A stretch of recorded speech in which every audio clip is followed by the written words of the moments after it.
Yeah, so the IPCC, if you don't know what IPCC, that's different than the ICUP, which is in the men's restroom. But That must be a Midwest thing.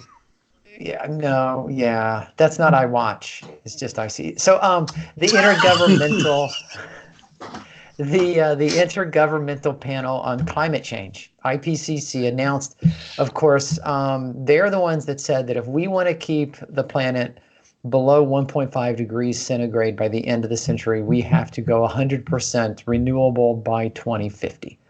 So they're the ones that put that line in the sand at the beginning of this century. And a lot of people said, well, that's not going to happen because they were using year 2000 prices, and they said, look, no one's ever going to go renewable. It's far too expensive. So a Bloomberg report came out that solar and wind no longer technically need government subsidies in a lot of areas around the world.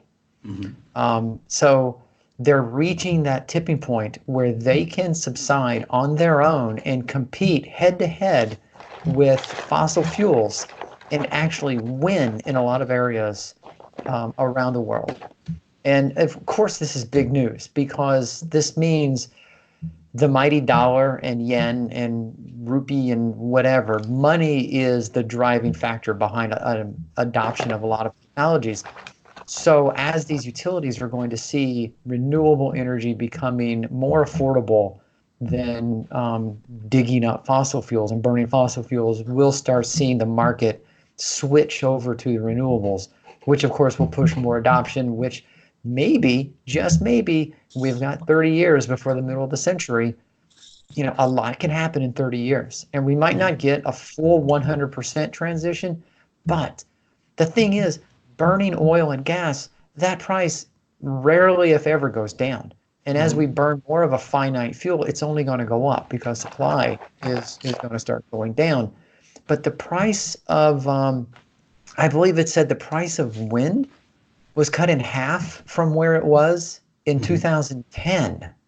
So that's just in 9 years. Wind got cut in half. But what's amazing is solar has plummeted to 15% of where it was 9 years ago.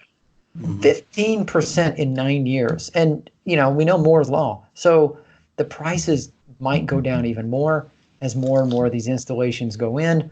This was just big news. I mean, we talk about the technology that's powering our cars, battery tech and all of this, but we also have to green the grid. And we know that our plug-in cars will get greener as the grid gets greener. So this is really big news. I'm shocked at how cheap solar's gotten. That's pretty impressive. Yeah.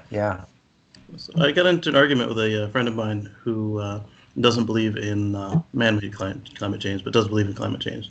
I told him, I said, it doesn't really matter whether you believe in science or not. It's going to come get you. But even more so, you are all about self-sufficiency and thrift. Renewables cost less than fossil fuels now, and you should look at it that way because if it's good for the pocketbook, it's often also good for the environment in the long run. Yeah, no matter where someone stands on any argument, there is no harm and only benefit in switching from fossil fuels to renewable energy. That's it. I don't care Unless if you're you're the doing Koch it for brothers. climate change. Well, Or at least the surviving Koch brother. Yeah, unless you're the Koch brother. The Koch brother.